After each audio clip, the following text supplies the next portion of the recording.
तो हमारा अगला टॉपिक है नॉमेनक्लेचर ऑफ ऑर्गेनिक कंपाउंड, जो मैं क्लास 10th लेवल के लिए बता रहा हूँ, क्लास 10 सीबीएसई लेवल के लिए। और आईएससी बोर्ड के भी स्टूडेंट या आईसीएसई बोर्ड के स्टूडेंट भी इससे बेनिफिट उठा सकते हैं, या क्लास 11 के स्टूडेंट भी इसमें थोड़ा सा सीख सकते हैं। लेकिन क्योंकि बहुत बड़ा ग्राफ नहीं होगा या बहुत बड़ा एक्सप्लेनेशन मैं नहीं करने जा रहा हूँ, मैं केवल उतने ही फंक्शनल ग्रुप को एक्सप्लेन करने जा रहा हूँ जो क्लास 10th के लिए ज़रूरी होते हैं। नाउ सबसे पहले आयुपैक नेम, यानी आयुपैक जो है वो एक ग्रुप है, द ग्रुप ऑफ साइंटिस्ट, जिसमें दुनिया भर के साइंटिस्ट जो है वो बैठते हैं और केमिस्ट्री के रूल और रेगुलेशंस जो है वो डिसाइड करते हैं, जो कि आपकी बुक्स में लिखे जाते हैं या जिनके बारे में आप स्टडी करते हैं। तो जो आपका आयुपैक है, इसका नाम है इंटरनेशनल यूनियन, मतलब अंतर्राष्ट्रीय एक ग्रुप, संगठन, international union of pure and applied chemistry, इसका नाम है। इसका फुल फॉर्म है international union of pure and applied chemistry. तो इसकी ज़रूरत क्यों पड़ी थी? एक्चुअल में क्या हुआ था कि बहुत सारे ऑर्गेनिक कंपाउंड जब सर्च होने लगे, क्योंकि कार्बन की एक यूनिक प्रॉपर्टी होती है जिसकी वजह से कार्बन बहुत सारे कंपाउंड बना लेता है, और वो बहुत सारे कंपाउंड बनाता है कैटिनेशन की प्रॉपर्टी की वजह से। कार्बन की कैटिनेशन प्रॉपर्टी उसको लाखों कंपाउंड्स बनाने के लिए रिस्पॉन्सिबल होती है, ठीक है। अब इतने सारे कंपाउंड्स, जब लाखों कंपाउंड्स बन जाएंगे, करोड़ों कंपाउंड्स बन जाएंगे कार्बन के, तो उनको याद कैसे रखा जाएगा? तो याद रखने के लिए कुछ रूल्स और रेगुलेशंस बनाए गए, जो किसने बनाए? आयुपैक, यानी international union of pure and applied chemistry जो संस्था है उसने बनाए, ठीक है। उसके हिसाब से क्या था कि जैसे अगर हम किसी भी ऑर्गेनिक कंपाउंड का नॉमेनक्लेचर करते हैं तो सबसे पहला काम होता है कि उसमें सबसे लंबी चेन, यानी जो कार्बन की सबसे लंबी चेन होती है उसको सिलेक्ट करना, उसको मतलब फाइंड करना कि कौन सी चेन जो है वो कार्बन की सबसे लंबी होगी। तो फॉर एग्जांपल के लिए अगर मान लेते हैं, उसके लिए जो डिसाइड किया जाता है उसको कहा जाता है रूट नेम। जो ऑर्गेनिक कंपाउंड है हमारे पास, वो उसमें केवल एक ही कार्बन है, तो एक कार्बन के लिए बोला जाता है मैथ। दो कार्बन है तो दो के लिए बोला जाता है एथ। तीन है तो तीन के लिए बोला जाता है प्रॉप। चार हैं तो चार के लिए बोला जाता है पेंट। पांच हैं तो पांच के लिए बोला जाता है चार के लिए बोला जाता है ब्यूट। पांच के लिए बोला जाता है पेंट। और छह हैं अगर तो बोला जाता है हेक्स। सात हैं तो बोला जाता है हेप्ट। और आठ हैं तो बोला जाता है ऑक्ट। नौ हैं तो बोला जाता है नॉन। और 10 है तो बोला जाता है डेक। यानी पेरेंट चेन, यानी जो सबसे लंबी चेन है, उसमें जितने नंबर ऑफ कार्बन एटम होंगे उसके बेस पर ये रूट नेम दिए जाते हैं। क्लास 10th में आपके 5 से ज़्यादा आने की पॉसिबिलिटी थोड़ा कम रहती है, यानी अगर आप बोर्ड के पेपर उठा के देखेंगे तो उसमें मैक्सिमम लेवल तक, यानी 5 तक, यानी 5 कार्बन तक जो है आपके कंपाउंड्स दिए होते हैं जिनके नाम लिखने होते हैं। ये हमारा पहला स्टेप होता है, ठीक है। नाउ सेकेंड स्टेप हम देखते हैं तो उसको बोला जाता है प्राइमरी सफिक्स। प्राइमरी सफिक्स, और प्राइमरी सफिक्स तब लगाया जाता है जब कार्बन कार्बन के बीच की जो सबसे लंबी चेन आपने चुनी है उसमें अगर सारे सिंगल बॉन्ड है, ठीक है। अगर सारे सिंगल बॉन्ड है कार्बन कार्बन के बीच में तो प्राइमरी सफिक्स लगता है एन। फिर कार्बन कार्बन अगर कहीं भी डबल बॉन्ड आता है तो प्राइमरी सफिक्स लगता है इन। और कार्बन कार्बन अगर ट्रिपल बॉन्ड आता है तो प्राइमरी सफिक्स लगता है आइन। ये आपके प्राइमरी सफिक्स हो गए, और ये केवल तभी यूज किए जाते हैं जब कार्बन के बीच, यानी जो सबसे लंबी चेन आप सिलेक्ट कर रहे हैं उनके बीच किस तरह की बॉन्डिंग है। एक भी डबल बॉन्ड आने पर इन, एक भी ट्रिपल बॉन्ड आने पर आइन लगाया जाता है। जैसे एक एग्जांपल इसका हम लोग ले लेते हैं। फॉर एग्जांपल मान लीजिए कि हमारे पास कंपाउंड है CH3 सिंगल बॉन्ड CH3, तो आप देखेंगे यहाँ कार्बन के बीच सिंगल बॉन्ड है, और क्योंकि दो कार्बन है तो दो कार्बन के लिए क्या लिखेंगे? एथ। और सिंगल बॉन्ड लगा है तो लगा देंगे एन, इथेन। और इसी तरह से अगर हम यहाँ CH2 डबल बॉन्ड CH2 ले लेंगे तो देखेंगे यहाँ कार्बन दो हैं और दो कार्बन के लिए लगाया जाता है एथ, और क्योंकि डबल बॉन्ड आ रहा है तो डबल बॉन्ड के लिए लगाते हैं इन, तो ये डबल बॉन्ड के लिए इन हो गया। एंड तीसरा है CH ट्रिपल बॉन्ड CH। अगर आप देखेंगे तो यहां भी दो कार्बन है तो लिखेंगे एथ, और ट्रिपल बॉन्ड आ गया तो लगाएंगे आइन, दिस इज इथाइन। तो मतलब हुआ कि प्राइमरी सफिक्स का यूज हम कुछ इस तरह से करते हैं जिसमें सबसे लंबी कार्बन चेन जो हम सिलेक्ट कर रहे हैं उसमें कैसे बॉन्ड है, यानी सिंगल बॉन्ड है, डबल बॉन्ड है या ट्रिपल बॉन्ड है, ठीक है। ये हमारा सेकेंड स्टेप है। अगर हम देखें तो ये दो स्टेप जो हमारे हैं, यानी जिसमें रूट नेम और प्राइमरी सफिक्स आता है, ये कंपलसरी स्टेप्स कहलाते हैं। कंपलसरी स्टेप्स मतलब अगर ये दो स्टेप्स किसी भी कंपाउंड के नाम में नहीं है तो इसका मतलब वो आयुपैक नहीं होता है। जैसे फॉर एग्जांपल अगर हम इसका समझें, एक कंपाउंड होता है CH3Cl, इसको लिखा जाता है chloromethane, this is chloro methane. और इसका एक नाम और भी आपको देखने को मिलेगा, दैट इज मिथाइल क्लोराइड।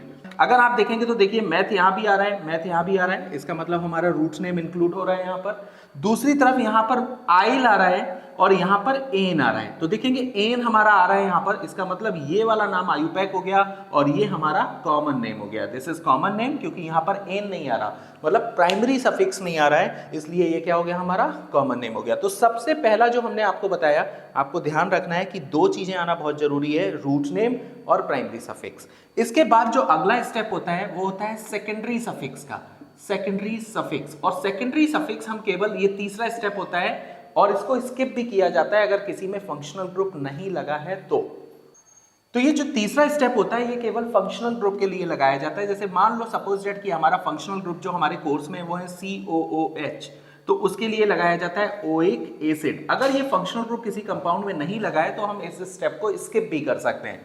दूसरा होता है हमारा CHO, इसके लिए लगाया जाता है अल। एक होता है C डबल बॉन्ड O, इसके दोनों तरफ C होना चाहिए, तो इसके लिए लगाया जाता है ओन करके। और अगर OH लगा हुआ है तो इसके लिए लगाया जाता है ऑल करके, यानी OL ऑल करके लगाया जाता है। और इसी तरह से हमारे जो कंपाउंड है एक और इसमें हमारा फंक्शनल ग्रुप रहता है COOR, और इसके लिए लगाया जाता है O8, जो अभी हमारे 10th क्लास के आयुपैक के नोमेनक्लेचर में रेयरली ही इसके एग्जाम्पल्स हमें देखने को मिलते हैं, लेकिन हायर क्लासेस में बहुत सारे एग्जाम्पल आपको मिलेंगे। नाउ अब हम बात करते हैं हमारा फोर्थ स्टेप, और जो फोर्थ स्टेप होता है वो होता है किसके लिए, प्रीफिक्स, ठीक है। और प्रीफिक्स में हमारे क्या होते हैं कि ब्रांचेस जो लगी होती हैं, यानी पेरेंट चेन को सिलेक्ट करने के बाद जो बचा रह जाता है उसको कहते हैं ब्रांचेस। और ब्रांचेस के लिए क्या होता है, जैसे सपोज दैट एक कार्बन की ब्रांच लगी है CH3, तो बोलते हैं मेथ, और ब्रांच है तो लगा देते हैं आइल, दिस इज मिथाइल। नेक्स्ट दो कार्बन की ब्रांच है जैसे C2H5, तो लगाते हैं एथ, और यहां पर लगा देते हैं आइल, दिस इज इथाइल। नाउ इसी तरह से और भी ब्रांचेस हो सकते हैं, Cl लगा होगा तो क्लोरो कहेंगे, Br लगा होगा तो ब्रोमो कहेंगे, ठीक है, और I लगा होगा तो आइडो कहेंगे, ठीक, F लगा होगा तो फ्लोरो कहेंगे, फ्लोरो, और NO2 लगा होगा तो बोलेंगे नाइट्रो, ठीक है। और अगर कोई भी CH3 OCH3 करके लगा होगा तो इसको बोलेंगे मिथॉक्सी, मिथॉक्सी, इस तरह से। तो हम इनको ब्रांचेस की तरह लेते हैं, और ये हमारा फोर्थ स्टेप होता है। ध्यान दीजिएगा, थर्ड स्टेप के बाद फोर्थ नहीं, जो फोर्थ स्टेप होता है वो रूट नेम से पहले, यानी प्रीफिक्स के फॉर्म में आता है, और ब्रांचेस के नाम हमेशा रूट नेम से पहले लिखे जाते हैं विद लोकेंट। लोकेंट का मतलब होता है जो लोकेशन बताता हो, जो पोजीशन बताता हो कि कौन से नंबर पर हमारा फंक्शनल ग्रुप लगा है, पहला, दूसरा, तीसरा, चौथा, पांचवा, उसको लोकेंट कहा जाता है, ठीक है। तो इस तरह से हम लोग जो है नॉमेनक्लेट करते हैं कंपाउंड को। ये हमारा एक चार्ट है जिसकी हेल्प से हम बहुत सारे कंपाउंड को नॉमेनक्लेट कर पाएंगे, ठीक है। तो चलिए कुछ एग्जांपल्स ले लेते हैं, एक एक एग्जांपल सभी का ले लेते हैं, और हम लोग देखते हैं कि कैसे हम इसको नॉमेनक्लेट कर सकते हैं।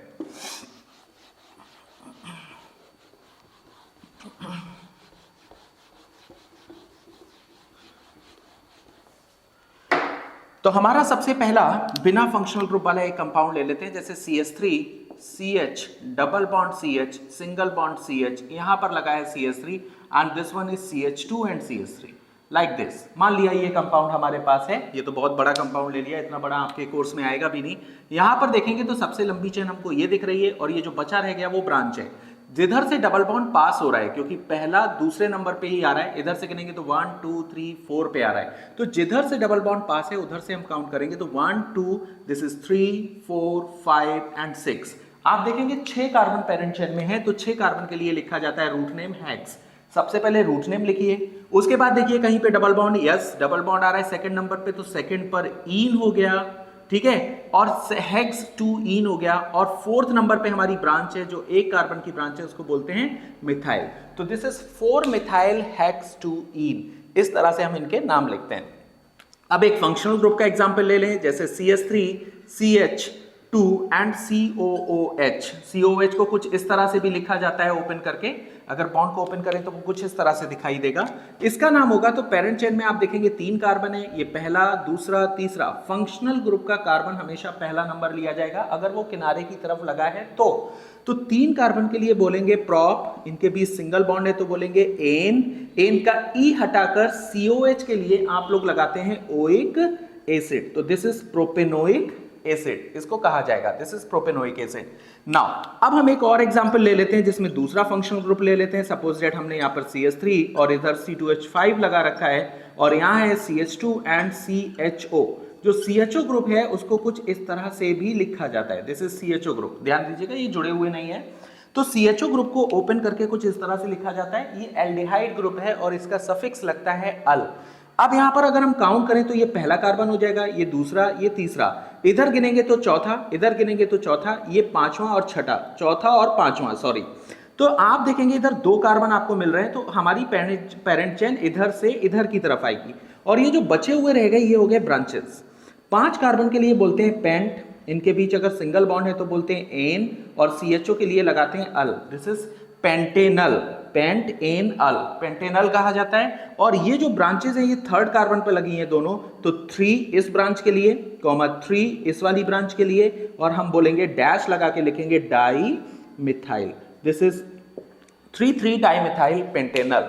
अब हम एग्जांपल ले लेते हैं कुछ और भी, एक और फंक्शनल ग्रुप कीटोन ले लेते हैं, दिस इज CH3, यहाँ C डबल बॉन्ड हो, यहाँ CH2 and this one is CH3। क्या नाम होगा इसका? अगर हम इसको ध्यान से देखें तो इसमें आपको 4 कार्बन दिख रहे हैं, 1 2 3 4, क्योंकि फंक्शनल ग्रुप बीच में आ रहा है इसलिए इसको पहला नंबर ना देकर हम कार्बन इंक्लूड करते हुए नंबर देंगे जो किनारे का कार्बन है। तो 4 कार्बन को बोलते हैं ब्यूट, इनके बीच सभी के सिंगल बॉन्ड है। ध्यान दीजिएगा इस डबल बॉन्ड से मतलब नहीं होता, कार्बन कार्बन के बीच डबल बॉन्ड होना जरूरी है।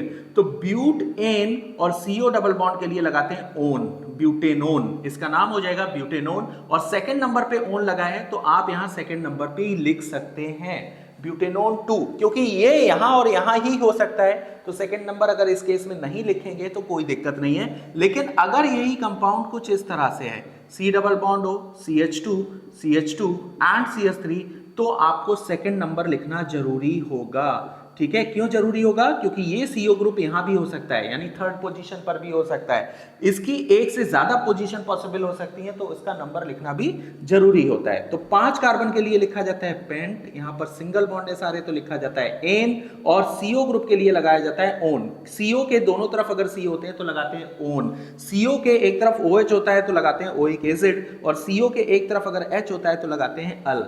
तो इसका नाम हो गया पेंटेनोन, और कौन से नंबर पे लगा है? 2, इसको 2 करके बोलेंगे।